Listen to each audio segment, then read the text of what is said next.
성도 여러분 안녕하십니까? 귀한 집회 시간에 초청을 해주셔서 감사를 드립니다.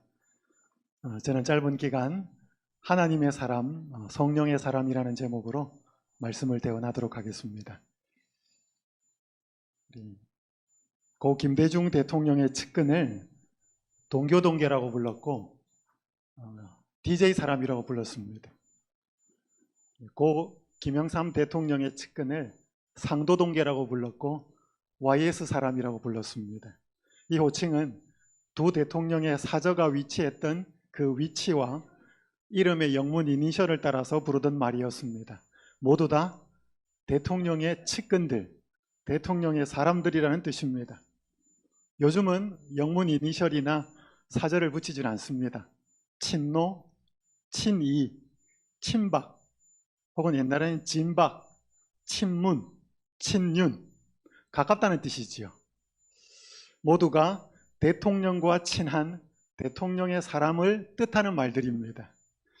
여러분, 정치하는 사람이 대통령의 사람으로 불리는 것은 좋을까요? 잘 모르십니까? 저도 잘 모릅니다. 어쨌든 간에 이렇게 불리는 사람은 대통령과 친하다는 뜻이지요. 그래서 그 사람의 의중을 알고 또 나누고 대통령과 친하여서 그 생각들을 알고 있는 사람을 우리는 대통령의 사람, 여러 의미로 쓸 수 있습니다. 여러분, 재림신자가 하나님의 사람으로 불릴 수 있으면 좋을까요? 여러분, 그렇게 불리기 원하십니까? 재림신자가 성령의 사람, 그렇게 불리면 좋을까요? 한 주간 이 짧은 기간이 끝나면 우리가 하나님의 사람, 성령의 사람은 어떻게 살고 어떻게 하면 하나님의 사람, 성령의 사람이 될 수 있는지를 꼭 발견하고 돌아가시면 좋겠습니다. 오늘 저는 이 제목이 나오게 된 두 성경 본문을 좀 찾도록 하겠습니다. 열왕기 하 6장에 있는 말씀과 오늘 저는 사도행전에 있는 말씀을 같이를 좀 넘나들겠습니다. 먼저 좀 길지만 열왕기 하 6장 8절부터 23절까지 말씀을 읽겠습니다. 스크린을 보셔도 되고 성경을 가지신 분은 보셔도 되고요. 또 여러분 받으신 책자에도 기록이 되어 있습니다. 그때 아람 왕이 이스라엘과 더불어 싸우며 그의 신복들과 의논하여 이르기를 우리가 아무데 진을 치리라 하였더니 하나님의 사람이 이스라엘 왕에게 보내 이르되 왕은 삼가 아무 곳으로 지나가지 마소서 아람 사람이 그곳으로 나오나이다 하는지라. 이스라엘 왕이 하나님의 사람이 자기에게 말하여 경계한 곳으로 사람을 보내어 방비하기가 한두 번이 아닌지라. 이러므로 아람 왕의 마음이 불안하여 그 신복들을 불러 이르되 우리 중에 누가 이스라엘 왕과 내통하는 것을 내게 말하지 아니하느냐 하니 그 신복 중에 한 사람이 이르되 우리 주 왕이여 아니로소이다. 오직 이스라엘 선지자 엘리사가 왕이 침실에서 하신 말씀을 이스라엘 왕에게 고하나이다 하는지라. 여기서 아람 왕은 베나닷 2세를 가리키고요. 북방 이스라엘의 왕은 아합의 아들이었던 여호람을 가리킵니다. 아람 왕이, 시리아 왕이 이스라엘을 침략을 하려고 계획을 세우면 침략하는 계획을 세우는 족족 이스라엘 왕이 알고서 대비를 하고 있는 것입니다. 이게 분명히 우리나라에 첩자가 있다. 저 나라와 내통하는 자가 있다. 그게 아니고 확인해 보니까 이스라엘에 누가 있는데? 엘리사라는 선지자가 있는데 그 사람은 왕과 대신들이 은밀하게 나누는 이야기들을 다 알고 미리 방비를 하고 있었습니다. 그 엘리사를 이 본문에서는 뭐라고 표현하고 있습니까? 하나님의 사람이라고 표현하고 있습니다. 본문을 좀 더 이어보겠습니다. 왕이 이르되 너희는 가서 엘리사가 어디 있나 보라. 내가 사람을 보내어 그를 잡으리라. 왕에게 이르러 아뢰어 이르되 보라 그가 도단에 있도다 하나이다. 왕이 이에 말과 병거와 많은 군사를 보내매 그들이 밤에 가서 그 성읍을 에워쌌더라. 하나님의 사람의 사환이 일찍 일어나서 나가보니 군사와 말과 병거가 성읍을 에워쌌는지라. 그의 사환이 엘리사에게 말하되 내 주여 우리가 어찌하리이까 하니 대답하되 두려워하지 말라. 우리와 함께한 자가 그들과 함께한 자보다 많으니라 하고 기도하여 이르되 여호와여 원하건대 그의 눈을 열어서 보게 하옵소서 하니 여호와께서 그 청년의 눈을 여심해 그가 보니 불말과 병거가 산에 가득하여 엘리사를 둘렀더라. 아람 왕이 자꾸 자신들의 계획을 알아차린 이 엘리사를 먼저 제거하기 위해서 특공대를 파견합니다. 그럼 한번 생각해 보셔요. 이렇게 특공대를 보내는 것도 엘리사가 안다고 생각을 못했을까요? 자기들이 계획하는 건 다 알았는데 어쨌든 간에 그 특공대가 파견이 되었을 때 하나님의 사람 그 엘리사의 사환이 아주 절망합니다. 자기보다 훨씬 더 많은 군대와 강한 군인들이 자기들을 포위하고 있는 것을 알았기 때문에 그때 엘리사가 기도할 때 사환의 눈이 뜨여지고 훨씬 더 강한 하나님의 군대가 그들을 보호하고 있던 것을 확인하게 됩니다. 본문은 이어집니다. 열왕기 6장 18절부터 23절의 말씀을 봅니다. 아람 사람이 엘리사에게 내려오매 엘리사가 여호와께 기도하여 이르되 원하건대 저 무리의 눈을 어둡게 하옵소서 하매 엘리사의 말대로 그들의 눈을 어둡게 한지라. 엘리사가 그들에게 이르되 이는 그 길이 아니요 이는 그 성읍도 아니니 나를 따라오라. 내가 너희를 인도하여 너희가 찾는 사람에게로 나아가리라 하고 그들을 인도하여 사마리아에 이르니라. 사마리아에 들어갈 때 엘리사가 이르되 여호와여 이 무리의 눈을 열어서 보게 하니 여호와께서 그들의 눈을 여시매 그들이 보니 자기들이 사마리아 가운데 있더라. 이스라엘 왕이 그들을 보고 엘리사에게 이르되 내 아버지여 내가 치리이까 내가 치리이까 하니 대답하되 치지 마소서. 칼과 활로 사로잡은 자인들 어찌 치리이까. 떡과 물을 그들에게 두어 먹고 마시게 하고 그들의 주인에게로 돌려보내소서 하는지라. 왕이 위하여 음식을 많이 베풀고 그들이 먹고 마시매 놓아보내니 그들이 그들의 주인에게로 돌아가니라. 이로부터 아람 군사의 부대가 다시는 이스라엘 땅에 들어오지 못하리라. 아멘. 그렇게 포위가 된 상황에서 엘리사가 기도했을 때 하나님의 군대가 보호하고 있다는 걸 알고 또 한 번 더 엘리사가 기도하니까 이 특공대 군인들의 눈이 어두워졌습니다. 근데 그들을 사마리아 왕궁으로 인도합니다. 이 북방 이스라엘의 왕 여호람이 신이 났습니다. 어떡할까요? 다 제거할까요? 그때 엘리사의 대답이 뭡니까? 그러지 마십시오. 떡하고 물하고 잘 준비하여서 그들의 왕에게로 돌려보내어 주십시오. 그렇게 돌아갔고 그 이후에는 한동안 전쟁이 없었다는 내용이 나오고 있습니다. 자, 여기 엘리사를 무슨 사람으로 비유해요? 표현해요? 하나님의 사람. 자, 여기서 하나님의 사람의 중요한 세 가지 특징이 나옵니다. 자기하고 비슷한지 전혀 상관이 없는지 한번 보셔요. 첫 번째, 하나님의 사람은 남들이 보지 못하는 위기를 보고 삽니다. 그래서 그 위기를 전혀 알지 못하는 사람들에게 그 위기를 대비하도록 알려줍니다. 맞습니까? 하나님의 사람 엘리사가 그랬습니다. 북방 이스라엘의 왕과 신하들과 백성들이 전혀 알지도 못하는 위기를 그는 보고 있었고 알리고 대비시키고 있었습니다. 첫 번째, 제가 이 제목으로 오늘 저녁에는 성령의 사람과 위기의식이라는 제목으로 말씀을 전할 겁니다. 자, 두 번째, 하나님의 사람은 남들이 경험하지 못하는 하나님의 보호를 경험하고 삽니다. 도단에 특공대가 파견이 되었을 때 하나님의 사람 사환은 굉장히 두려웠습니다. 근데 엘리사는요, 하나님의 사람 엘리사는 굉장히 태연했습니다. 그러면서 그가 기도했을 때 그 엘리사의 사환의 눈이 열리면서 자기들을 보호하고 있던 하나님의 군대를 보고 있었죠. 그러니까 하나님의 사람 엘리사는 그 사환이 보고 있지 않던 또 엘리사의 사환이 느끼고 인지하지 못하던 하나님의 군대의 보호를 인지하고 살았다는 것입니다. 의식하고 살았다는 거죠. 그러니까 걱정이 있어요, 없어요? 눈에 보이는 군대가 왔지만 거기에서 두려워하지 않고 살았다는 것입니다. 하나님의 사람은 남들이 경험하지 못하는 하나님의 보호를 경험하고 두려워하지 않고 살아갑니다. 세 번째, 하나님의 사람은 포로를 자기를 죽이러 왔던 특공대, 원수죠. 사마리아 왕궁까지 끌고 들어갑니다. 왕도 어떡할까요? 여러분, 자기를 죽이러 온 원수잖아요. 그러면 엘리사가 어떻게 하라 그래야 돼요? 본때를 한번 보여줘야 되죠. 근데 엘리사는 어떻게 했습니까?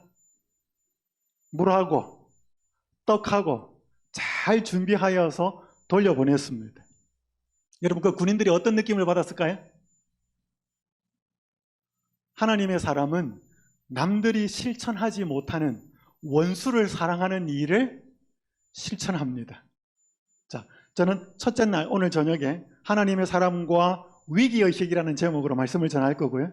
두 번째 시간에는 하나님의 사람과 보호의식이라는 제목으로 두 번째 말씀을 전할 거고, 내일 오전 시간에는 하나님의 사람과 사랑의 열매라는 제목으로 세 번째 말씀을 전하겠습니다. 그리고 네 번째는 성령의 사람, 이 사람이 사도행전의 모습을 통해서 영혼 구원에 대해서 좀 살펴보도록 하겠습니다. 여러분, 여기 하나님의 사람의 첫 번째 모습, 두 번째 모습, 세 번째 모습하고 자기 모습하고 한번 비교해 보셔요. 비슷합니까? 다릅니까?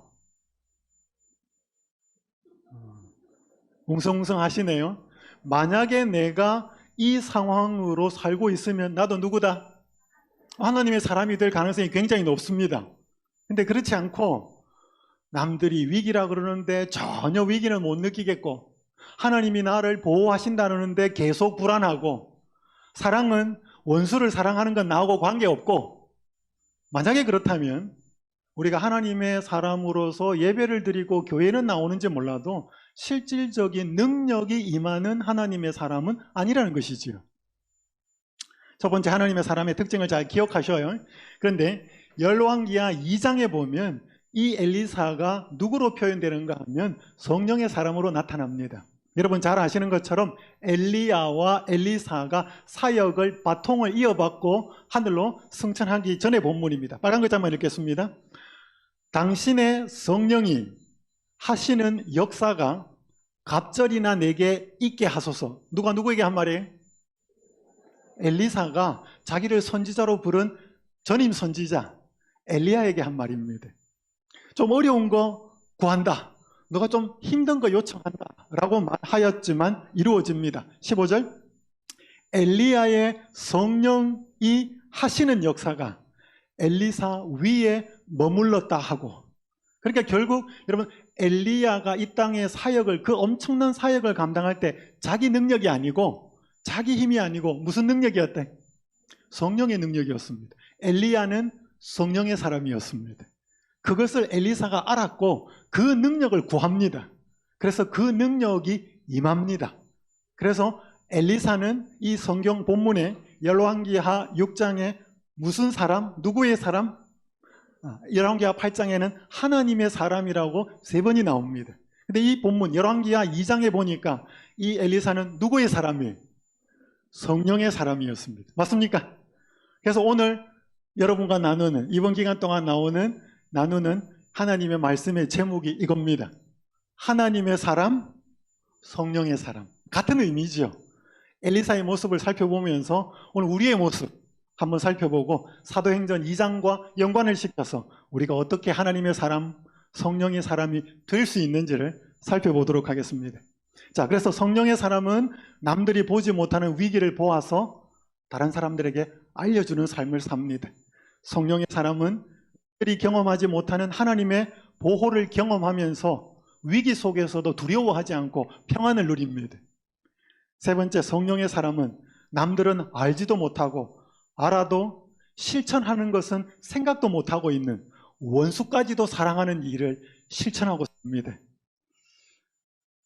여기 토저가 쓴 글에 보면 사람은 교회 교인들과 어울린다고 해서 교인이 되는 것이 아니며 또는 종교적인 접촉이나 종교 교육을 통해서 그리스도인이 되는 것도 아니다. 빨간 글자 한번 읽어볼까요? 시작. 그리스도인이 되는 것은 중생으로 인해 하나님의 영이 사람의 성품 속에 침투하심으로 되는 것이다. 동의하십니까? 교회 다닌다고 해서 교인은 될 수 있어도 하나님의 사람, 성령의 사람은 안 된다는 것입니다. 오늘 우리가 하나님의 사람, 그리스도인이 되는 것은 오늘 우리가 거듭나야 한다는 것이지요. 이 부분을 계속 좀 살펴보겠습니다. 오늘 첫 시간 성령의 사람과 위기의식입니다. 여러분, 성령의 사람은, 하나님의 사람은 남들이 편안하다, 별로 문제 없다 생각하는데 그 속에서 뭘 볼 수 있어야 한다고요? 위기를 느낄 수 있어야 한다는 것입니다.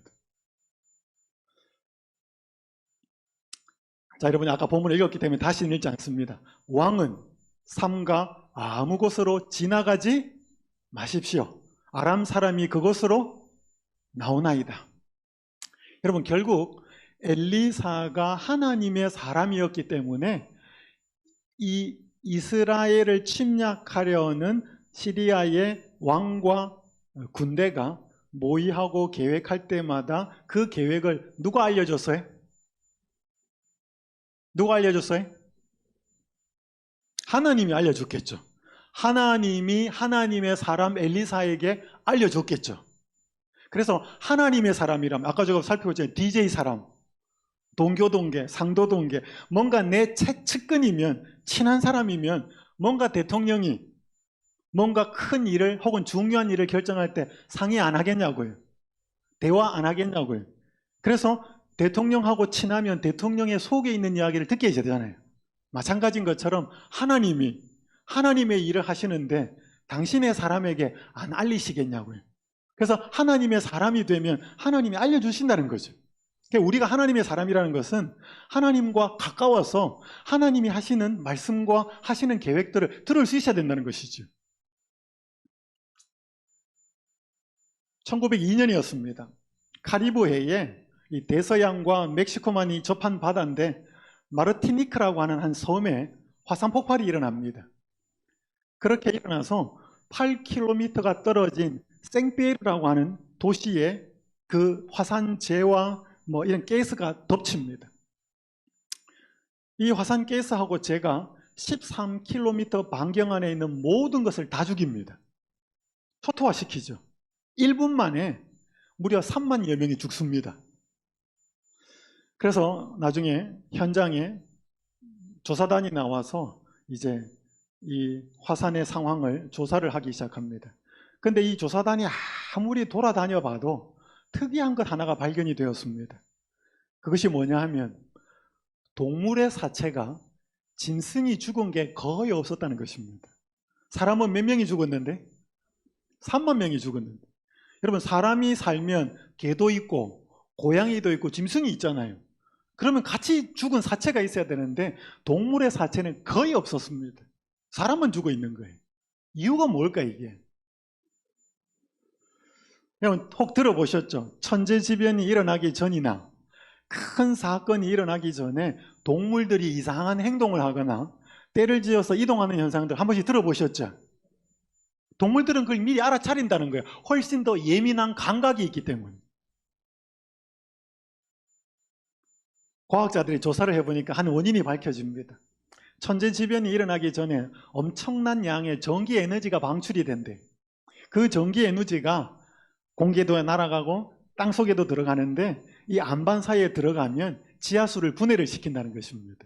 그 지하수가 분해가 되면서 전기를 띤 기체가 발생을 하는데 이 기체가 에어로졸이라고 하는 형태로 변하고 공기 중으로 다시 올라옵니다. 그러면 이제 이 사람들이나 짐승들이 이 냄새를 맡으면 사람들은 잘 못 느낀대. 근데 동물들은 훨씬 더 예민하기 때문에 그 에어로졸 형태의 기체를 맡으면 메스껍고 토하고 머리도 띵하고 괴롭다는 것입니다. 그러니까 바람도 불고 이렇게 해서 이런 기체가 없는 곳으로 살기 위해서 이동을 한다는 것입니다. 그러니까 그런 상황 이후에 일어나는 급격한 천재지변이 일어나면 동물들은 거의 안 죽는다는 것입니다. 근데 사람은요, 그 감각이 별로 없거든요. 그러니까 그렇게 있다가 천재지변에 죽는다는 것입니다. 그러니까 여러분, 똑같은 상황이지만 훨씬 더 감각이 예민하면 냄새를 맡거나 뭔가 이렇게 들리거나 보거나 하는 것에서 감각이 예민하면 느껴진다는 거예요. 사람은 위기를 감지하지 못하지만 동물들은 훨씬 더 감지를 한다는 것이죠. 여러분, 이게 동물하고 사람하고 하지만 보통 사람과 영적인 사람 사이에서도 차이가 있다는 것입니다. 자, 이 세상에 닥칠 위기를 의식하고 알리면서 산 사람들이 성경에 많이 나옵니다. 여러분 봐봐요. 물로 세상의 위기를 의식하고 사람들에게 경고했던 노아가 있었습니다. 여러분, 노아는 앞으로 세상이 물로 멸망한다는 걸 알았죠? 누가 알려줬어요? 하나님이 알려줬습니다. 하나님이 계획을 알렸습니다. 그랬기 때문에 알았습니다. 전했죠. 여러분, 소돔이 멸망할 거라는 걸 아브라함이 어떻게 알았어요? 하나님이 알려줬어요, 계획을. 그래서 소돔 사람들이 멸망하지 않도록, 또 롯이 멸망하지 않도록 열심히 기도했습니다. 여러분, 바벨론이 침략할 것을, 그래서 남방 유다가 멸망할 것을 하나님은 예레미야 선지자 불러가지고 뭐해? 알려줬어요. 예레미야는 알고 있었어요. 그 바벨론의 군대의 말발굽 소리들을 막 들으면서 굉장히 괴로워했습니다. 근데 전하면서 우리가 바벨론에 항복해야 된다. 죽으면 안 된다. 그러니까 매국노 취급을 받았습니다. 왜? 그 사람들은 평안한 줄 알았습니다. 근데 이 예레미야는 하나님이 보여주시는 위기가 있었기 때문에 절대로 평안할 수가 없었습니다. 여러분, 악한 도시 니느웨, 하나님이 어떻게 할 거라고 요나를 불러서 가라 그랬습니다. 요나는 한번 빗나갑니다. 나중에 정신을 차리죠. 어쨌든 요나도 알고 있었습니다. 여러분, 예수님이 예루살렘에 닥친 위기를 알고 계셨어요? 그래서 암탉이 그 병아리를 품으려고, 새끼를 품으려고 그렇게 애를 썼는데 원치 않았다. 그래서 예루살렘을 보고 우셨어요. 왜요? 그분은 닥칠 멸망을 보고 있었기 때문에. 세상 끝날에 일어날 위기를 의식하고 예언을 기록했던 다니엘과 사도 요한이 있었습니다. 1844년에 세상이 끝난다는 위기를 의식하고 예수님의 재림하신다는 소식을 전했던 윌리엄 밀러와 무리들이 있었습니다. 여러분, 이 사람들은 각각 자기가 특출나서 깨달은 게 아니고 그들이 하나님의 사람이었고 성령의 사람이 되었을 때 하나님이 하시는 계획을 알려줬습니다. 그래서 알고 있었어요. 자기만 알고 있는 게 아니고 알렸습니다. 여러분, 이런 역사들이 굉장히 많지요. 자, 그러면 오늘 이 땅에 여러분과 저는 재림신자로 살아갑니다. 그렇죠? 오늘 여러분들은 이 땅에 사시면서 뭔가 세상이 좀 위기 같다 이런 거 느끼십니까? 그냥 위기라 그러는데 뭐가 위기인지 잘 모르겠다. 여러분, 제가 3월 초에 연수원에서 연수를 할 때 에덴 요양병원 직원들이 참석했습니다.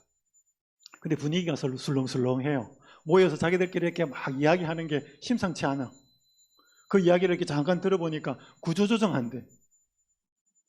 병원 경영이 악화되니까 그 직원들이 많은데 누구를 내보내야 되는 거예요. 그 사람들이 연수에 와가지고 연수에 집중이 안 돼. 자기들은 지금 뭐예요? 밥줄이 떨어질지도 모르는 상황이야. 위기예요. 여러분, 직장 떨어진다 그러면 위기 아니겠습니까? 위기일 수 있어요. 제가 얼마 전에 집회 갔다가 삼육대학교 기획실에 근무하는 분하고 만났습니다.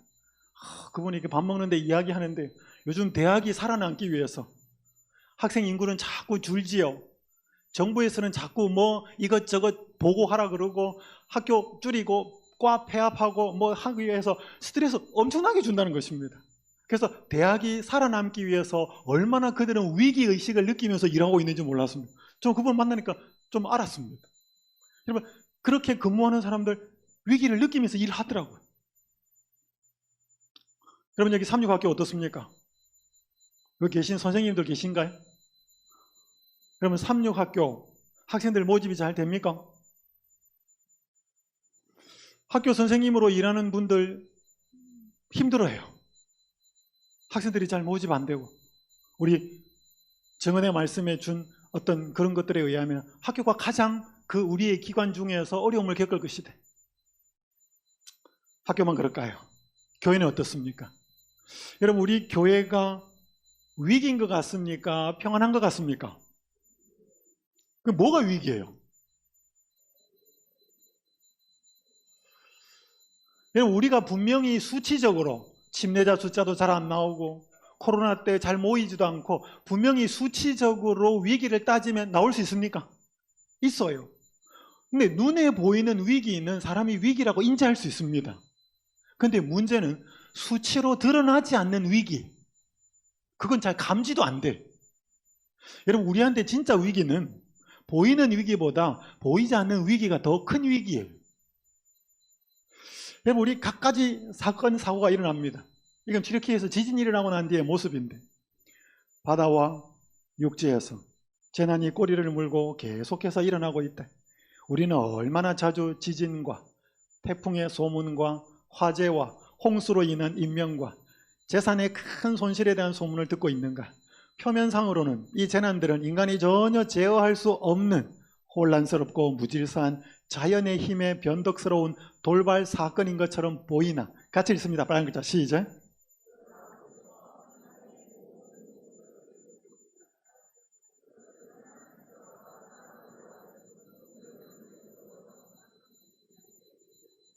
지진이 나고 태풍이 오고 그래서 천연재해들이 막 일어날 때 이것들을 통해서 사람들로 하여금 위기를 느끼고 위험을 느껴서 각성시키도록 하시는 하나님의 매개물이라는 것입니다. 근데 여러분 이거 자꾸 일어나면 느낌이 어때요? 또 일어났나 보다. 어디서 요번에 몇 명 죽었대. 워낙 이제 이 큰 거에 좀 예민해져 가지고 좀 적게 죽으면 별로 좀 느낌도 없어. 이제 무뎌지는 거죠. 여러분 우리가 정말 재림신자라고 뭔가 앞으로 어렵고 힘든 일이 닥칠 거라 그러는데 제가 책을 하나 소개해 드리겠습니다. 이 디컨슈머라는 책이 한국말로 이렇게 번역이 되어 있는데 이 책 원래 영어 제목은 밑에 이렇게 적혀 있는데 책 제목이 재밌습니다. 세상이 쇼핑을 멈추는 날. 아마 여집사님들이 싫어할 제목이에요. 세상에서 이 좋아하는 쇼핑이 멈추면 어떻게 되나? 그 부제목이 뭐냐면 세상이 쇼핑을 멈추는 날. 소비지상주의를 끝내는 것이 어떻게 우리에게 더 나은 삶과 더 친환경적인 세상을 제공하는가? 뭐 이런 부제목이 붙어 있는데 한 글을 읽어드리겠습니다. 여기 이야기에 안식일이 나와요. 안식일은 휴전 같은 것이다. 모두가 참여하지 않으면 실제할 수 없는 것. 모두가 일을 멈춰야 한다. 모두가 소비를 멈춰야 한다. 그렇게 하면 새로운 시간과 시간의 형태가 등장해 세상을 새롭게 만들기 시작한다. 여러분 여기 안식일은 우리가 알고 있는 안식일이 아니고 일요일이에요. 그러니까 이 책은 전혀 종교적인 책이 아니에요. 우리의 인간의 삶이 어떻게 더 나아지고 우리 인간이 지금 공해나 환경 오염으로 인해서 힘든데 그걸 어떻게 좀 더 개선을 할 수 있을까? 그런 것을 하기 위해서 제안하는 책인데 일요일날 쉬어야 된대. 이 책이 이야기하고 있는 한 부분이에요. 이 책 내용을 보니까 여러분 코로나 때 공장도 잘 안 돌아가고 쇼핑센터도 사람들이 잘 안 가고 그래서 한동안 잘 안 돌아갔잖아요. 그러면서 사람들이 힘들어했는데 그러면서 또 반대적인 작용으로 좋은 것도 있었어요. 좋은 것도 있었어요. 공장 안 돌아가니까 환경오염이 좋아졌다니까 대기 공기가. 그리고 가족들하고 보내는 시간도 좀 많아졌고 코로나 때문에 힘든 것도 있었지만 좋은 것도 있었거든요. 그런 걸 분석하면서 야 이거 꼭 쉬는 게 꼭 나쁜 것만은 아니구나. 잠깐씩 쉬어주는 거는 좋은 거구나. 그러면서 이 사람들이 일요일날 쉬었던 역사를 쭉 연구해 보니까 미국의 블루로, 이 책에서는 블루로라 그러는데 우리가 알고 있는 썬데이로, 일요일 휴업에 관한 것들, 그런 것들을 쭉 조사해 보면서 앞으로도 이런 것들을 따라서 일요일날 뭐 해야 된다? 쉬어야 된대. 쉬어야 된다. 그러면서 그렇게 쉬면 모두가 일을 멈추고 소비도 멈추고 공장 돌아가는 것도 멈추면 그렇게 하면 새로운 시간의 형태가 등장해서 세상을 새롭게 만들기 시작한다.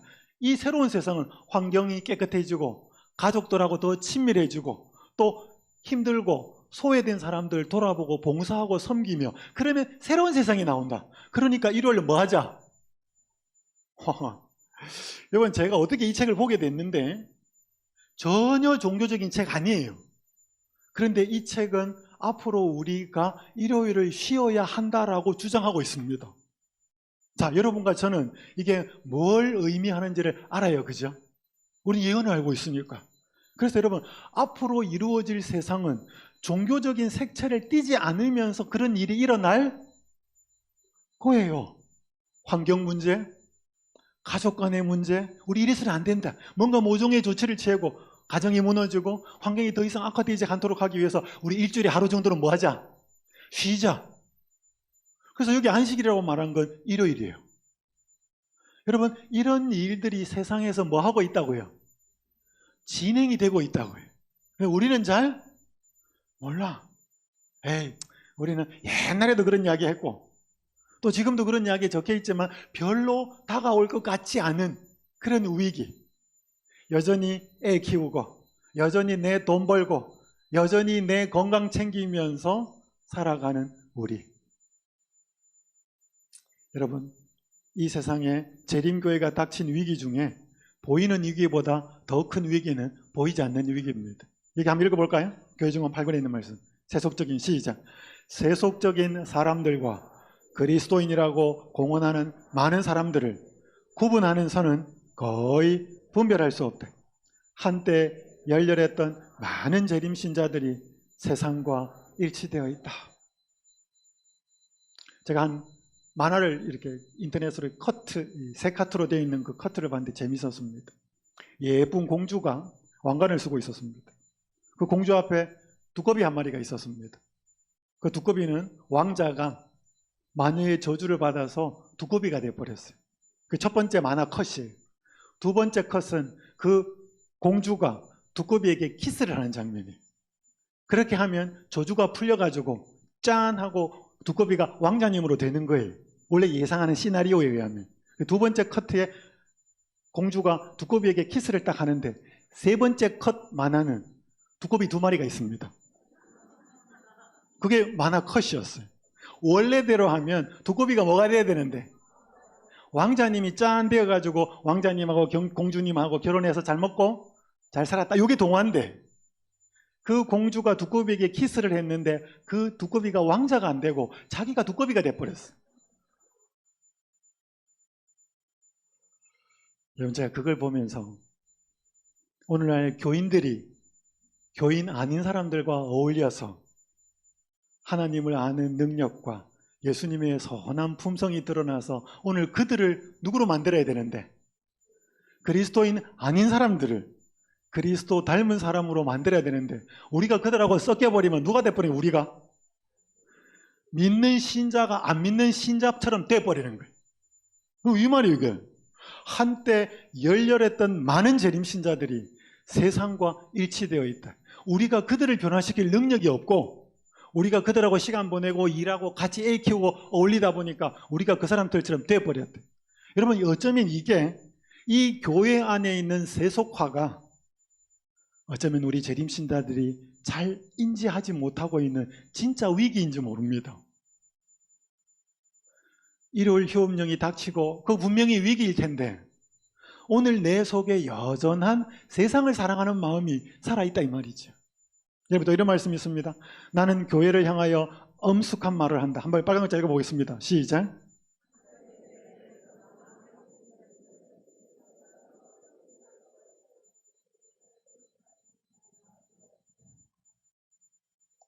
현재 교회 농명책에 기록되어 있는 몇 명 중에 20명 중 한 사람도 지구 역사를 끝마칠 준비가 되어 있지 않다. 그러니까 여러분 20명이 한 명이 아니고 20명 중에 한 명이 안 된다. 그럼 100명이면 교회 우리 식구가 100명이면 몇 명이 안 된다? 5명이 안 된다. 여러분 심각한 거예요? 별로예요? 굉장히 심각하죠? 뭐 위기 같아요? 에이, 목사님 이건 책에 있는 말입니까? 그들은 하나님을 위한다고 말하고 있으나 실상은 뭐를? 돈을 더 열심히 위하고 있다. 생활은 뭐처럼 하면서? 생활은 죄인들처럼 하면서 그리스도인이라고 주장한다. 여러분 이런 거 찾으면 어마무시하게 많습니다. 한번 읽어봅시다. 세상이 시작. 세상이 교회로 돌아와 하나님의 율법을 지켜야 할 터인데 오히려 교회가 세상으로 기울어 하나님의 율법을 범하고 있다. 교회는 매일 세속화되어 가고 있다. 여러분 진짜 우리 교회의 위기는 내가 하나님을 믿으면서도 내 속에 세상적인 생각이 가득 차 있다는 것입니다. 그 성령의 능력이 그 예수 그리스도의 능력이 그 생각을 못 바꾸고 있다는 거예요. 여러분 어쩌면 이게 일요일 휴업령보다 앞으로 닥칠 여러 사건과 징조들보다 더한 위기는 오늘 우리 재림 신자들 속에 있는 이 세속적인 정신일지 모릅니다. 우리가 이것이 심각하다고 느껴질 수 있을까요?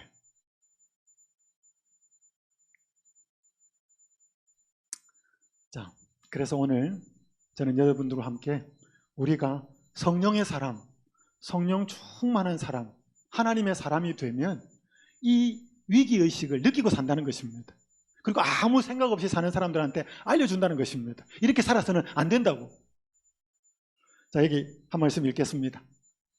만일 우리가, 읽겠습니다. 시작. 만일 우리가 계속적으로 예수님을 바라보고 주님의 영을 받아들인다면 밝은 시력을 갖게 될 것이다. 그때 우리는 백방으로 밀려오는 위기들을 식별할 수 있게 될 것이다. 그러니까 우리가 계속적으로 누구를 바라보면? 예수님 바라보면. 여러분, 니고데모, 제가 지금 다음 이야기 하겠지만 니고데모에게 거듭나는 이야기를 한 다음에 민수기 21장에 광야에서 노뱀을 들은 것을 노뱀을 쳐다본 즉 살더라. 그래서 여러분, 예수님을 믿는다는 것은 예수님을 쳐다본다는 것입니다. 여러분, 누구를 쳐다보면 어떻게 돼요? 여러분, 굉장히 멋있고 아름다운 사람 자꾸 쳐다보면 어때요? 잘 모르십니까? 그런 분 못 쳐다보셨나요? 남자가 굉장히 멋있고 아가씨가 굉장히 예쁘고 아름다우면 자꾸 한번 쳐다봐요. 그럼 무슨 감정이 생겨요? 좋아하는 감정이 생겨요. 멋있고 훌륭한 사람 자꾸 쳐다보면 좋아하는 감정이 생겨요. 근데 이상한 사람 자꾸 쳐다보면요, 싫은 감정이 막 자꾸 생깁니다. 예수님을 자꾸 쳐다보면 어떻게 돼요? 여러분, 이 세상에서 제일 슬픈 소식은 사람 죽었다는 이야기, 사람 죽어가는 이야기. 십자가 예수님을 자꾸 쳐다보면 저분이 왜 죽었지? 왜 저렇게 비참하게 죽어가지? 여러분, 그거 자꾸 한번 쳐다보셔요. 저게 자기 죄 때문이야? 아니면 다른 사람 죄 때문이야? 여러분, 그걸 자꾸 쳐다보면 생각이 자꾸 달라져요. 감동이 오고 깨달음이 오고 느낌이 달라지고, 그래서 내 마음에 없던 생각이 생겨나요. 그럼 이게 거듭나는 거예요. 그래서 거듭나는 건 어금니 깨물고 하는 게 아니고, 거듭나고 믿음이 생기려면 예수님을 자꾸 뭐 해야 돼? 자꾸 쳐다봐야 돼. 그분이 정말로 매력적인 분이고 좋은 분이고 사랑이 넘치는 분이고 긍휼이 풍성한 분이기 때문에 그분을 자꾸 쳐다보면 우리 속에서 뭔가 생겨요. 자꾸. 그렇게 생기면 주님의 영이 들어온다 이 말이지. 그렇게 성령이 생기면, 성령이 내 속에 들어오면 눈이 밝아진다는 거예요. 눈이 밝아져서 백방으로 밀려오는 주변의 위기들을 식별할 수 있게 될 것이다. 그러니까 성령의 사람이 되면 남들이 못 보는 걸 본다는 것입니다. 누구처럼? 엘리사처럼.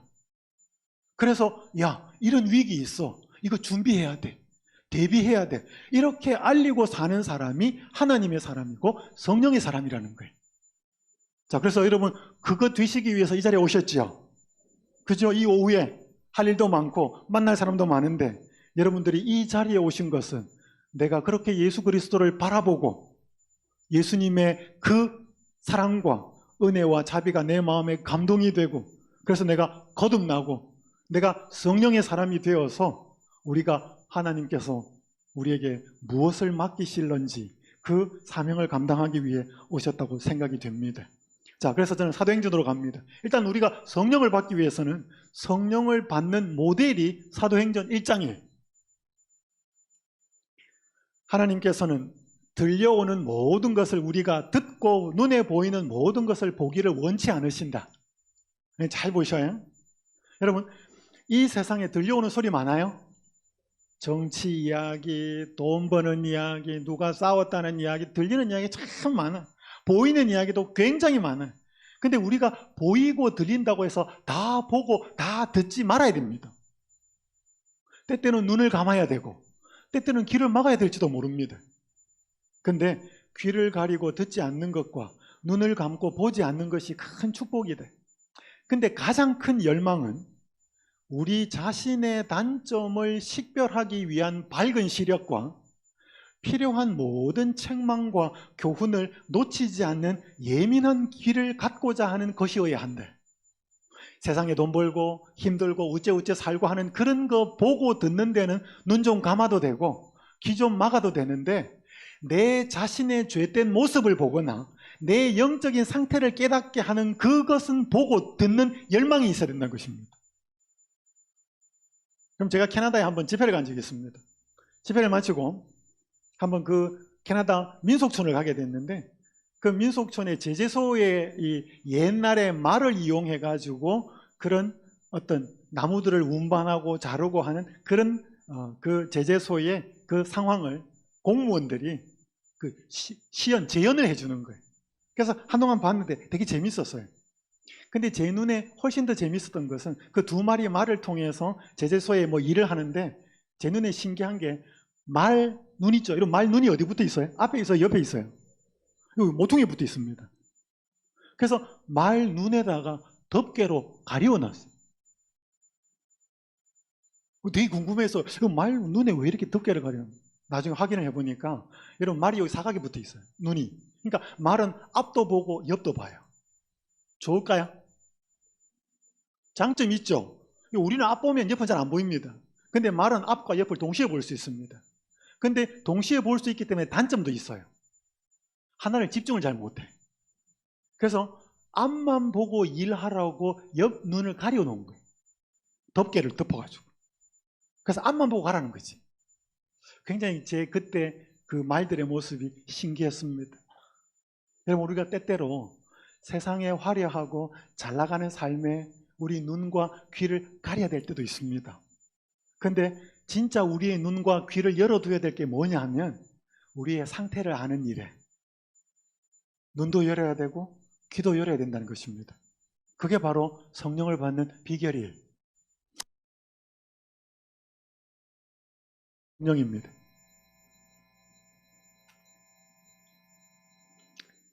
자, 제가 한 사진을 좀 보여드리겠습니다.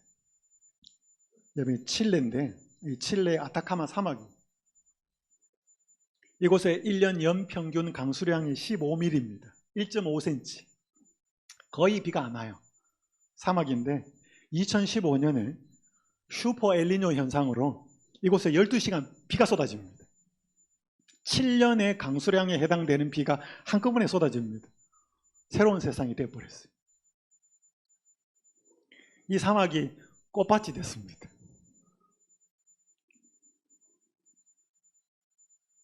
여러분, 이게 사막이에요. 사막에 1년 동안 12mm, 1.5cm 오는 비 오는 동네인데 슈퍼 엘니뇨 현상으로 7년 동안 쏟아질 비가 12시간 만에 다 쏟아져 버렸어요. 그러니까 이 사막이 어떻게 되어버렸어요? 꽃밭이 되어버렸어요. 여러분, 이거 뭐가 이렇게 한 거예요? 비가. 여러분, 비 중요하죠? 저는 연수원에 있으면서 농사는 처음 지어봤습니다. 근데요, 우리 장로님이 뭐 비료도 뿌리고 뭐 또 만들고 아무리 준비하고 뭐 심어놔도 뭐 안 오면 농사 짓는 일 힘들어요. 그죠? 농사 짓는 일 힘듭니다. 농사 짓는 일 힘든데 사람의 노력이 정말 중요한데 농부의 노력을 아무리 넣어도 뭐 오지 않으면, 비 오지 않으면 농부의 모든 수고가 허방입니다. 여러분, 비는 이렇게 중요하죠? 비는 정말로 중요합니다. 그러니까 비가 오면 새로운 세상이 생기는 거예요. 이거 누가 하는 거예요? 하나님이 하는 거예요. 여러분, 이 넓은 사막에 사람 동원시켜가지고 꽃을 한번 심어봐요. 이거 맨날 며칠 걸릴 거예요. 이렇게 꽃밭을 만들려 그러면. 근데 하나님은 뭐예요? 순식간에 비 오게 만들어서 이 황량한 사막을 꽃밭으로 만들어 버렸어요. 이게 누가 하는 거예요? 하나님이 이렇게 하는 거예요. 비를 통해서. 오늘 우리에게 하나님이 약속한 비가 있습니까? 그 무슨 비예요? 늦은 비예요. 그러니까 오늘 우리가 열심히 선교해야 되고 열심히 교회 일 해야 되지만 그것보다 더 중요하게 더 열심히 해야 될 게 뭐냐 하면 이 늦은 비를 받는 준비를 하셔야 돼. 왜냐하면 이 비가 내리면 새로운 세상이 생기기 때문에. 여호와께서 너희의 땅에 이른 비, 늦은 비를 적당한 때에 내리시리. 이게 뭐예요? 약속이에요. 비 주겠다. 구하라. 자, 여러분, 이 성령 충만을 받는 조건 중에 하나가 뭐예요? 내 상태를 돌아보는 것입니다. 제가 시간이 좀 되었기 때문에 좀 건너뛰겠습니다. 여기 정채봉 씨가 쓴 마음을 찍는 사진기라는 글이 있습니다. 한번 읽어드릴게요. 어느 마을의 시장에 사람의 마음을 찍는 사진기가 있었습니다. 어떤 유명한 정치가를 찍었더니 돈다발이 찍혔습니다. 돈 많은 시장님을 찍었더니 술과 여자가 찍혀 나왔습니다.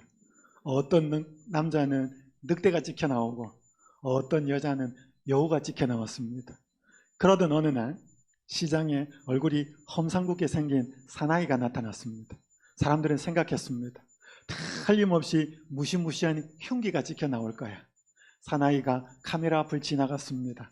방긋 웃는 아이의 얼굴이 찍혔을 뿐 사나이는 단지 미역 한 꾸러미만을 들고 시장을 벗어나고 있었습니다. 이런 카메라 없어요. 여러분, 만약에 이런 카메라 있다면, 그래서 우리의 마음을 팍 찍으면 뭐 나올까요? 여러분, 일주일 동안 살았던 여러분의 삶을 이렇게 찍어갖고 안식일 교회 오면 이렇게 스크린으로 보여주면 우리는 부끄러울까요? 당당할까요?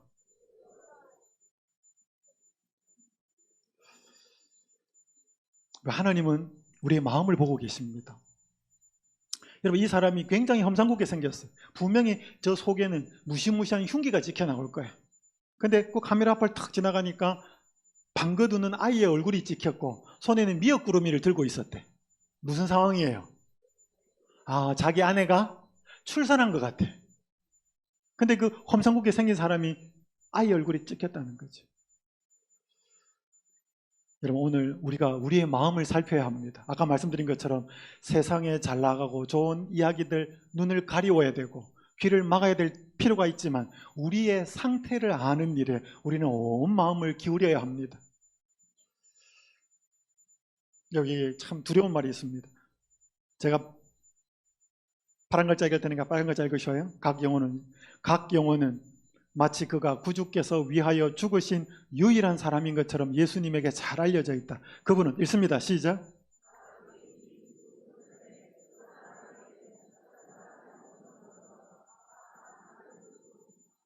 감동적이에요. 여러분, 이 지구상에 그 사람 외에는 다른 사람이 없는 것처럼 우리를 돌보신대요.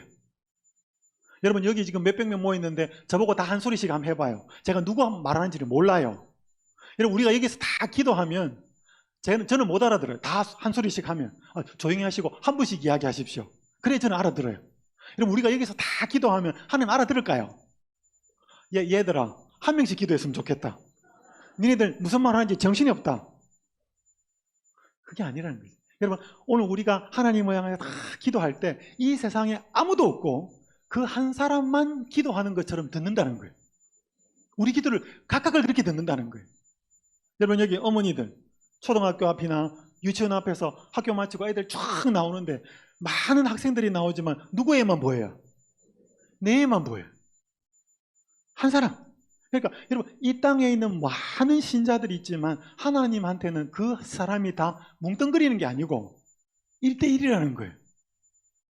굉장히 중요합니다. 우리가 하나님한테 그런 존재라는 거예요. 이 세상에 아무도 없고 나 한 사람만 있는 것처럼 우리를 돌보신대. 감동적이에요? 우린 여기 아멘해. 근데 다음 말 보셔요. 비록 온 인류가 하나님 앞에서 심판을 받을지라도 하나님께서는 각 개인의 사건을 조사하기를. 읽습니다. 시작.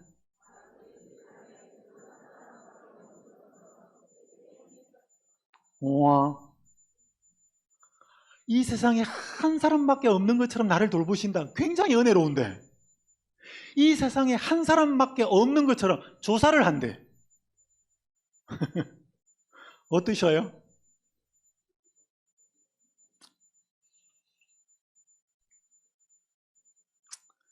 이제 제가 마무리하고 마치겠습니다. 한 이야기만 좀 드릴게요.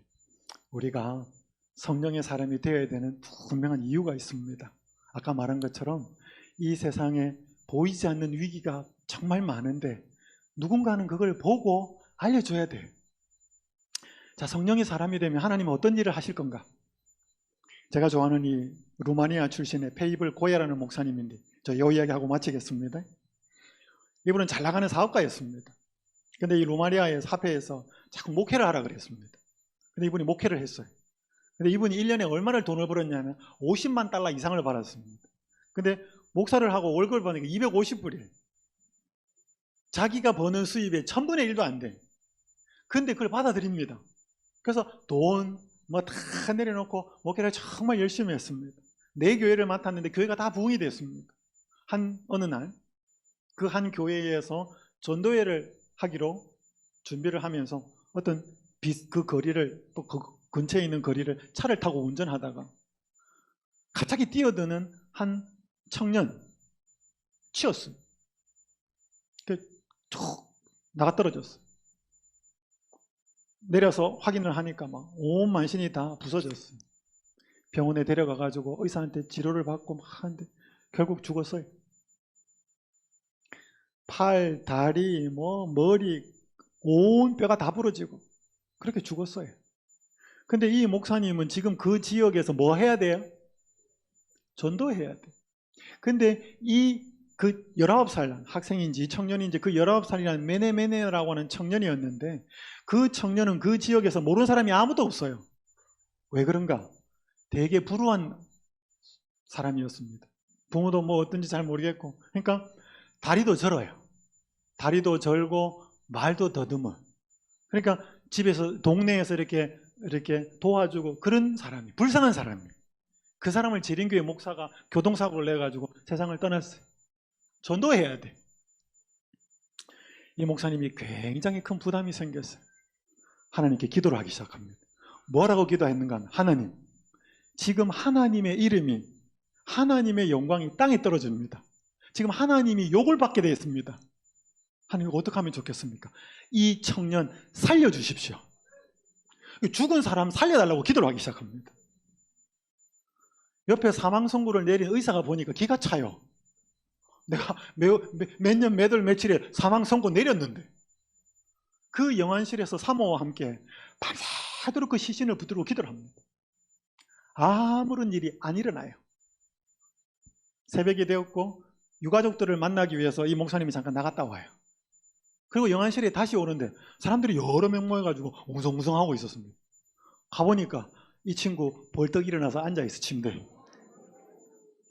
근데 더 신기한 것은 다리 하나 부러지고 온 만신이 멀쩡해요. 그리고 말을 더듬지를 않아. 사고 나기 전에는 말 더듬고 다리 저는 사람이었는데 일어나서 말을 하는데 전혀 말을 더듬지 않아요.